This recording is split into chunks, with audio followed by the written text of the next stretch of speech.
नमस्कार मित्रांनो, स्वागत आहे तुमचं आजच्या नवीन व्हिडिओमध्ये. तर मित्रांनो, या अमृत पॅटर्न पद्धतीनं लागवड केली सरकी आहे आणि याच्यामध्ये आपण आता दुसरा डोस दिला आहे खताचा. तर तो 10-20 आणि युरिया, एका बॅगला 10 किलो युरिया आणि 10-20ची एक बॅग समजा, असं पद्धतीनं आपण खताचा डोस दुसरा दिला आहे. आता दुसरं फवारणी आपण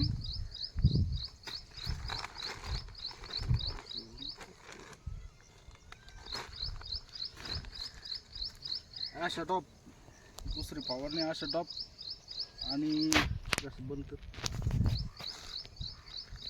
आणि मित्रांनो, त्याला सोबत हे आपण इमिडाक्लोरोफाइड 17.8% हे 10 ग्रॅम वापरलेलं आहे.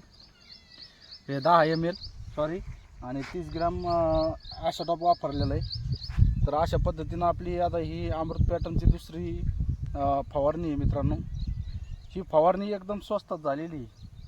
आता हे 130 रुपयाची हे इमिडाक्लोरोफाइड आणि 200 रुपयाचं ते, म्हणजे 330 रुपयामध्ये आपली दुसरी फवारणी होती मित्रांनो.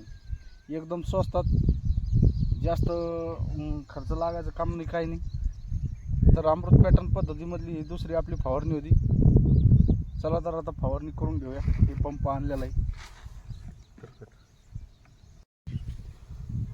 औषध टाकलं आपण. आता याला काय करायचं, इतका युरिया टाकायचा, डायरेक्ट टाकीमुळे टाकायचा.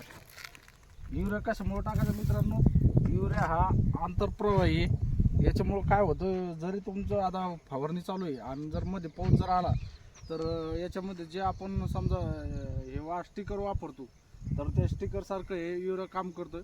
कारण की आपलं जे फवारणी केलेली ते वायाला जात नाही, पाऊस पडला जरी ताबडतोब तर. कारण की हे असं धरून राहतं पानाला, त्याच्यामुळं युरिया थोडा टाकायचा आहे. डायरेक्ट टाकीमध्ये टाकू शकता आणि फवारणी चांगल्यापैकी करू शकता. ही 4-6 या पद्धतीनं आपण सरकीची लागवड केली आहे मित्रांनो. तर चला आता फवारणी करून घेतो. भेटू अशात नवीन व्हिडिओमध्ये. जय जवान जय किसान.